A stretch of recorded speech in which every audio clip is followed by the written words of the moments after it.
Welcome to Nourishing the Mother, where inspired women talk about the journey of motherhood through the common thread of parenting, relationship, and sexuality as a path to consciousness. We keep our conversations honest, our experiences real, and our philosophies exploratory. We believe that in order to raise incredible humans, we first have to raise ourselves. We know that in order to rock the family, you've got to nourish the mother. If you are here, you care about paving a path of conscious and intentional motherhood, connected with yourself and your gifts, and also illuminating your children in theirs so we may raise more whole humans who can impact this world in a more humane way. If you desire to integrate this learning practically and supportively into your life, then Soul-Driven Motherhood is your space to go deeper. Head on over to nourishingthemother.com.au or follow any of the links on our socials for Soul-Driven Motherhood. We are Julie Tenner and Bridget Wood, and we're so grateful you're here. Hello and welcome to Nourishing the Mother. I'm Bridget Wood. And I'm Julie Tenner, and today's podcast is Finding My Boundaries, Early and Gently versus Late and Angry. And we loved this because this came from a beautiful listener's email, and the listener questions are among our most just reveled in experiences, and the ability to meet you where you're at is something that will profoundly continue to light our hearts for, I think, as long as we live. So we're really super grateful for those emails and messages that allow us to extend the conversation that helps you in your life, because that's what this podcast was born out of. And more especially, just born out of a conversation that we felt like we were the only ones in the world having. Put it somewhere that meant anyone in the world could find it and wanted to have those same conversations. I just always find that a really beautiful space. So thank you. Thank you for this opportunity to meet you where you're at. Before we jump into today's podcast, I'd love to remind you to jump onto nourishingthemother.com.au. Scroll on down to the red banner, pop in your email address, and then every so often we send out an email with everything that you need to be a click away from where you're ready to dive deeper. So nourishingthemother.com.au. Come join our community. So when this email landed in our inbox and I was thinking about it, it reminded me a lot of a blog post that I've read from Janet Lansbury before. And if you listen to this podcast, you're likely familiar with Janet Lansbury in the respectful, gentle parenting kind of realm. And she talks about, is yelling the new smacking? From the sense that, modern parents aren't smacking anymore, but they're finding themselves yelling instead. And her lens on it, which I tend to agree with, was that it's, again, parents not, honouring or recognising first what boundaries look like for them and how to communicate them early and communicate them in a way that our children can understand. And when we don't listen to what our boundaries are, then we'll do everything we can to try to claw them back, which looks like exasperation, frustration, yelling, resentment, all of these things that we can get to when we haven't listened to what those boundaries are, which can change day to day, hour to hour as we parent. And I really loved that reminder because, even when I've hit, big frustration points, or I've noticed a couple of days in a row of trying to get out of the house and it just being a shit show, and then realizing, okay, so what hasn't worked here? Where do we have to go? What do I have to shift to make that work properly? Because something hasn't. Is that me or is that you? I don't know. I'm just trying to figure that out. Something's pinging away and I'm trying to find my do not disturb. It's specific to Messenger. So individual message, it doesn't matter if you've got do not disturb on or not, Messenger will still ping. It's Messenger. That's what that is. If I close everything down. Well, you have to shut Facebook down, or you have to mute your individual conversations. So it could be mine, but there's so many conversations in there that I'm not going to spend my time individually muting each of them. No, I've just closed my Facebook completely. So hopefully it was mine, and therefore we've dealt with that issue. Sorry, because we're streaming Assault in Motherhood. Yes. I can't close my Facebook. Anyway, we're back. So the conversation was, yes, that this listener reminded me of that article that I've read before, and really come to that place of, yeah, I see that in parents. I see that in myself. Sometimes I see that in the parents that I, work with, certainly. And in the desire to be this connected mother, or this mother that paves the way for our children to feel lit up, inspired, raised with great values, then we can sometimes not listen to our needs in that pursuit. And when we don't listen to our needs, we get needy for our needs, which looks like frustration, anger, all those things. Yeah, I think we're living in a society that orchestrates an ideal of motherhood in which you don't have needs. Yeah, in fact, I've seen that characterization, and we've kind of moved past that. Like even in the early 2000s, it was like, the kids are overscheduled, and all of the activities is the problem with kids today. But it's almost moved into this intensive mothering, is held up as like the pinnacle of your achievement, if you can just be intensive and on to everything all the time and have all your ducks in a row. And then if you fall short of that, well, then you've fallen off this thing you can't meet, but that your whole culture is saying to you, but this is who you need to be. Yeah, totally. So I think first off, we just really want to let this listener know that you are not alone, and that this is, I think, every woman's experience, whether she will say it out loud to you or not. I do think that this is something that all of us will hit potentially multiple times in our motherhood journey.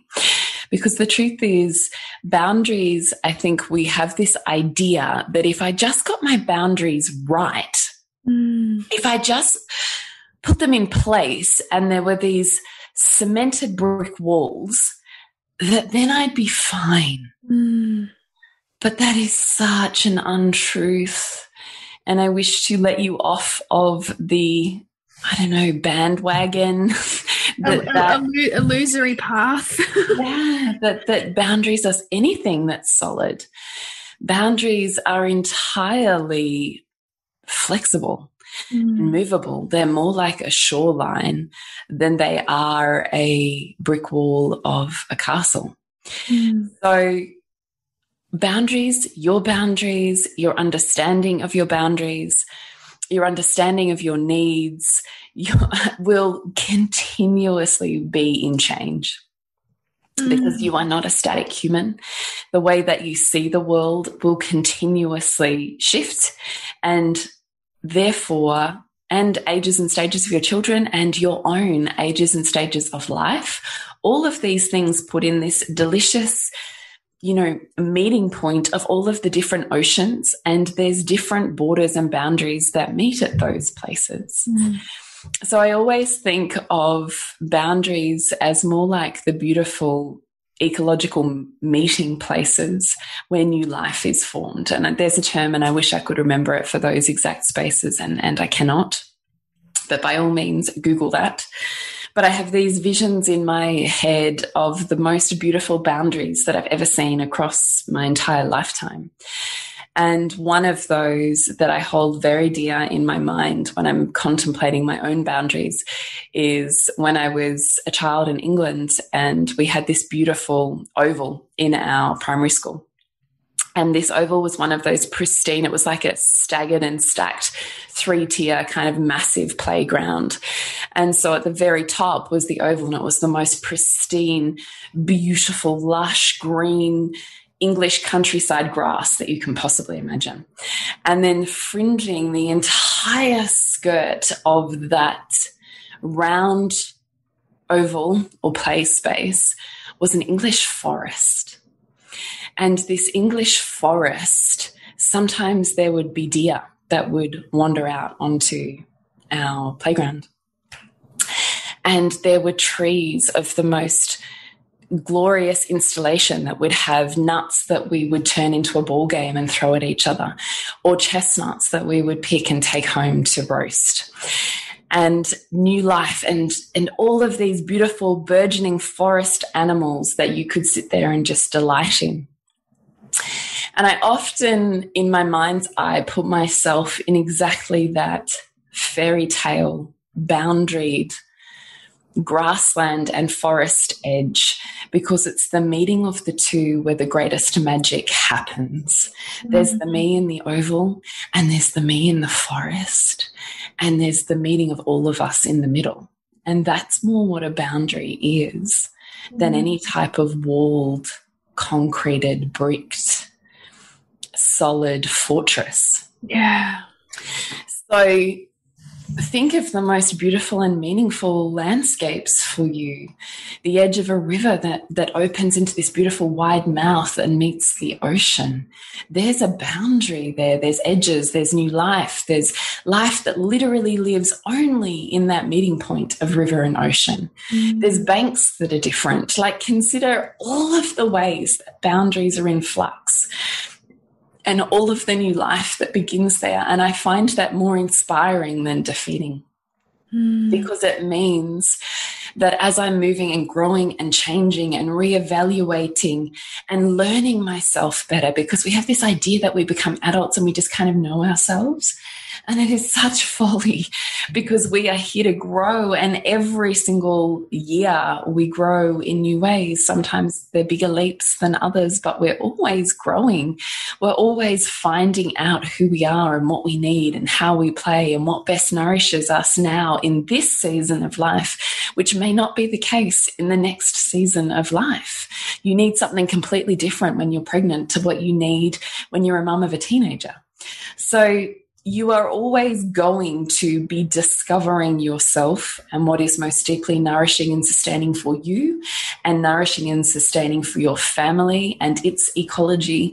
And the merging of the boundaries of all of those things together get to be something that's a beautiful tango, more than it's a violation or an acquiescing. So I would love for you just to contemplate those words in terms of knowing that you never kind of just nail your boundaries. There isn't this point at which you arrive and you're boundaried. I see. I mean, it's a practice. Right. It's a practice. And some days you'll be really well, a little bit like some days you're really attuned to your child and you can sense everything in them, and you feel like you can pick up the way that their eyes kind of divert, and then you're like, oh, there's something there. And then other days you might miss it, right? Just like some days you can be really attuned to your own needs moment to moment, and so you'll sense that point at which you're about to lose yourself.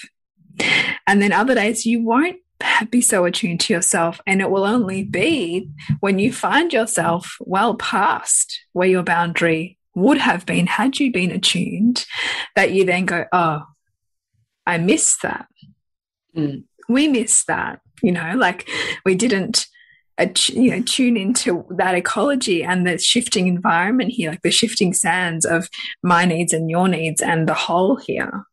And so we kind of need to look at that again. And I love that permission to see it not as this boundaried versus unboundaried binary thing that's going on, because it's not that black and white. No, exactly. Exactly. That's what I really want to hone home to your heart, is you're not unboundaried. You have boundaries and you're learning your boundaries. And you get to change your boundaries as you change and your children change, and you learn each other more deeply and you learn what you need more deeply.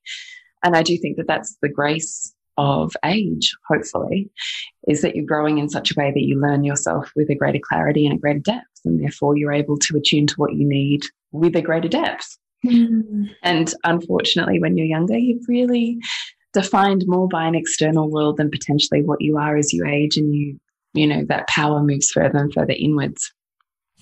So my point is, in motherhood, is I don't want you to assume that because your boundaries got overridden that it means you're unboundaried, or that because your boundaries worked yesterday and they didn't work today, that means there's something wrong or your boundaries aren't right.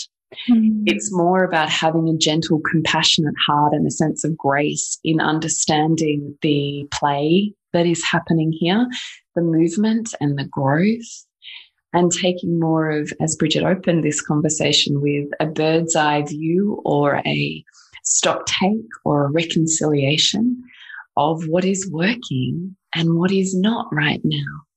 And I'm probably going to need to do that reconciliation or stock take every 3 months, because that's how much and how fast, particularly in motherhood, I'm changing and my children are changing. Like really, every 3 months, your values may change. The way you see the world and the perceptions you have will change. How you know yourself and your children will change. Every 3 months, it is an accelerated growth pathway. So every 3 months, you probably need to be doing a reconciliation about, okay, where are we at here? Where am I at? Where are they at? What's working? What's not? And if I know the things that are not working, it allows an enormous freedom to put in place structures and understandings of new boundaries that are deeply respectful to both of us. And that can become an outward conversation rather than assumed knowledge or a continuous fighting at the edge of my boundary because no one's particularly clear on what it is. It can change and you can be clear. They're not separate things. Yeah. And that the fact that it's changing is not you being fickle or not holding your boundary. It's that you are owning your transient nature, particularly as a woman, you know, which is ever changing. Exactly. So we would really love for you to do a reconciliation and seriously look at what is working, what isn't, and what you need to put in place so that you get through your day with the greatest amount of ease. And as Bridget said, if you know getting out the door on time in the morning is the biggest 0 to hero trigger for you and you need different boundaries, cool. What are they? And then what do you need? And what do your children need? And what does your partner need in order for those boundaries to be met? Because it's actually not enough to just say, here's my boundary, boom. Yes.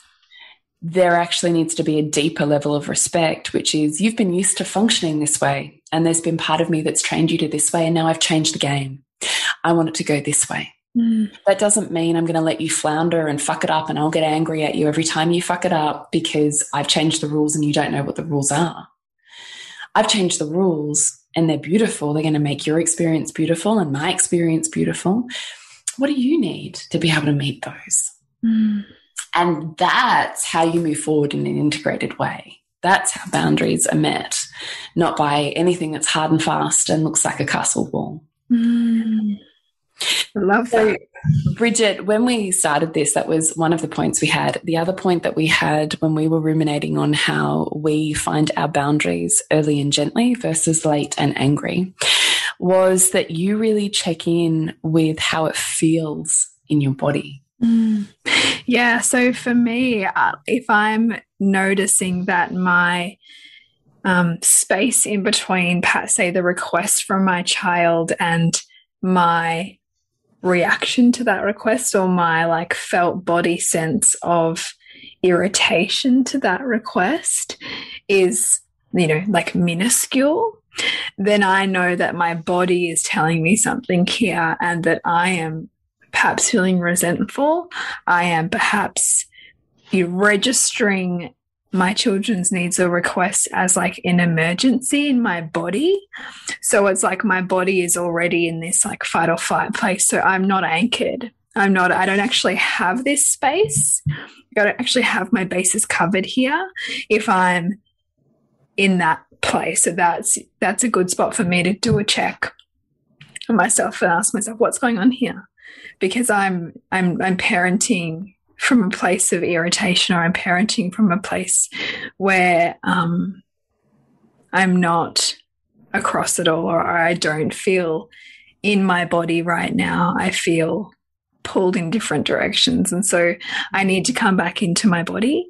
And so what that looks like for me is consciously getting in it. So breath, movement, taking a moment with my child to say, you know, I just need to connect with myself for a minute and make that a priority for me to then address what the broader needs are.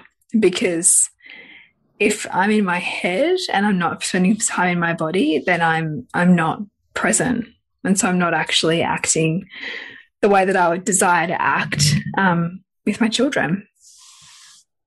Yeah, definitely. And then one of the other points you had was, where do I lose myself the most and how do I make this more easeful? Yeah, for me, like, and I love that, as like, you know, you mentioned about the getting out the door on time. That's definitely my probably biggest trigger. And I actually remember I still have this felt sense in my body of like my mum roughly putting us in car seats as a child. And so I think it actually taps me into that, the childhood of being rushed. And so I can be totally unreasonable about getting out the door. And so I know that. And when I'm well practiced, so I've, you know, come out of school holidays prepared, for example, and know this is my trigger, then I have like time blocks. So I set up the morning in 15-minute increments so that I know, you know, XYZ needs to be done by 7:30. And by 7:45, this needs to have happened. And by 8 o'clock, this needs to have happened. So that I have a window for a child to have difficulty putting their shoes on, or another child who doesn't want to stop playing. And I have buffers around those so I can still hold on to myself and parent them through those hard parts gently and respectfully and get out the door on time.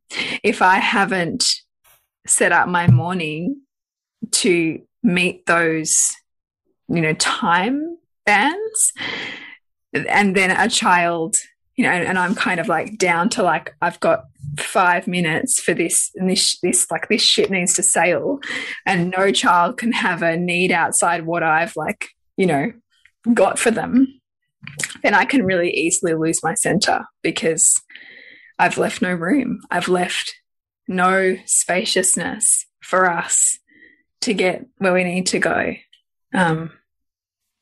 Yeah, so for me, that is a really big one because I can't pull out all of my great parenting tools when I know we're about to be 10 minutes late for school, you know, if this toddler won't get dressed, you know, for example.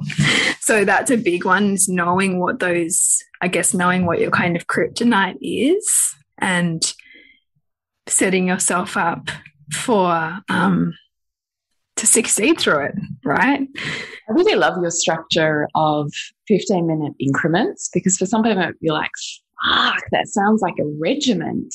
But actually what it is in your mind, it's like a checklist, so that and each time you're checking that list mentally, it's like a soothing to your nervous system. Yeah.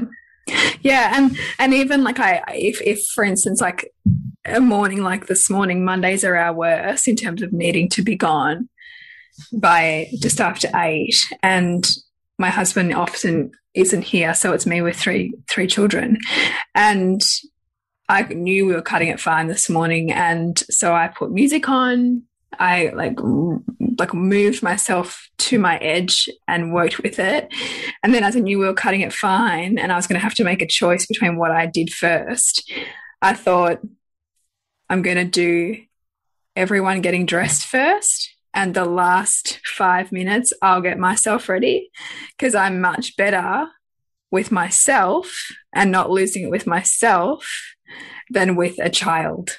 I don't want to bring my 5 minutes of anxious energy to the dynamic of dressing my 4-year-old, because it's not really going to go anywhere good if I'm struggling to hold on to myself. So I'm going to use that 5 minutes with myself. So I also make those on the hop like decisions as I know, you know, I'm about to hit my kryptonite, you know?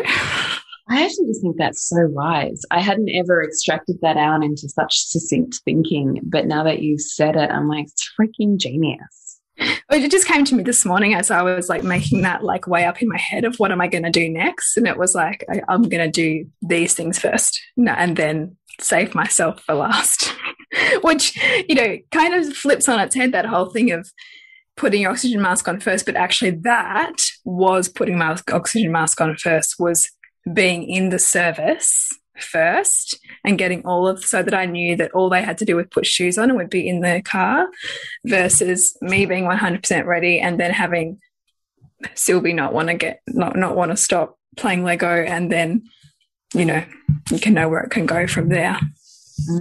I think it's super wise.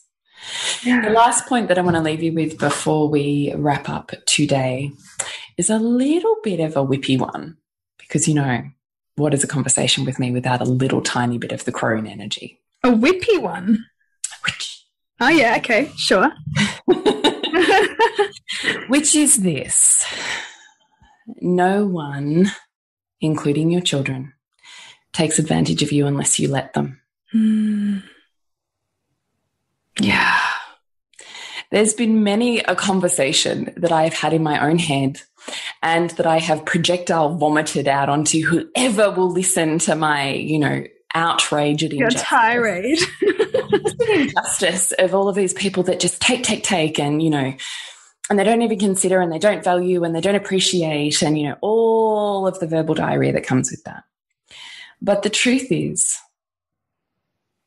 they're not doing or taking anything more than I let them. So really, is it the fault of my friend or my family member for doing those things to me? Or is it the fact that I didn't say you can't? No, that's the boundary. I can't. Sorry, no. So that's been a really interesting lesson for me to watch, and one that certainly follows a family narrative for me from many, many years, and one that I still find myself preaching to my own mother, which is do it because you really want to and there's a love that comes with that, or don't do it. Don't do it and then be shitty and angry and resentful to everyone else about the fact that you're doing the thing that you chose to do. Yeah. So be a full-bodied yes or be a no. Right. Yeah. No one takes advantage of you any more than you let them. And that is your children included. Yeah. So that's my tiny little, please just self-check any projections that you have, because whenever we're doing a you, we need to be considering an I. Yeah, so if you just switched out the you don't ever to I don't ever, you know, to actually just flip it around, like turn it around and see how it feels and sounds in your body. Yes.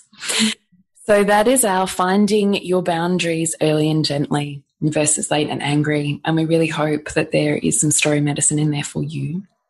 We would love to hear if there is. So please let us know via socials or Nourishing the Mother on Instagram or Facebook, via our website, nourishingthemother.com.au, an email, connect@nourishingthemother.com.au. We would love to hear how it has influenced or rippled out for you, insights or openings that you've had, and if you yourself have a podcast topic request. Yes, please send them through. We love it. And to connect with you, Jules, is julietenner.love. And you, Bridge? bridgetwood.life.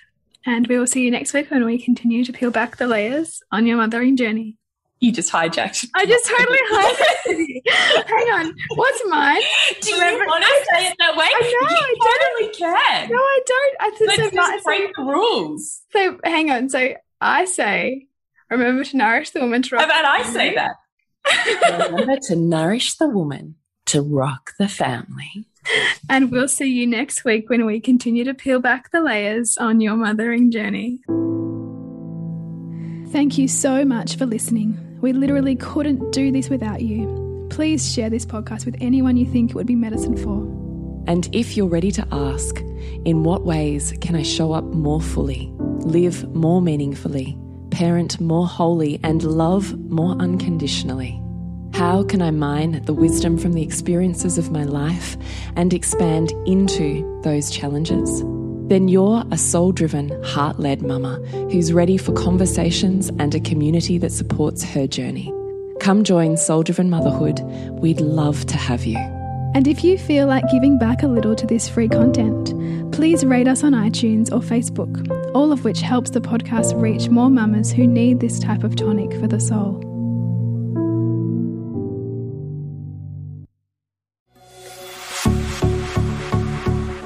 This has been a production of TheWellnessCouch.com. Check us out on Facebook and join in the conversation on Facebook.com/The Wellness Couch. Subscribe to each show on iTunes and check us out on Twitter. The Wellness Couch, streaming wellness into your lives. Whilst the Wellness Couch presenter endeavor to provide accurate and helpful information to their listeners, these podcasts cannot take into account individual circumstances and are not intended to be a substitute for health and medical advice from a qualified health professional. You should always seek the advice of a qualified health professional before acting on any of the information provided by any of the Wellness Couch podcasts.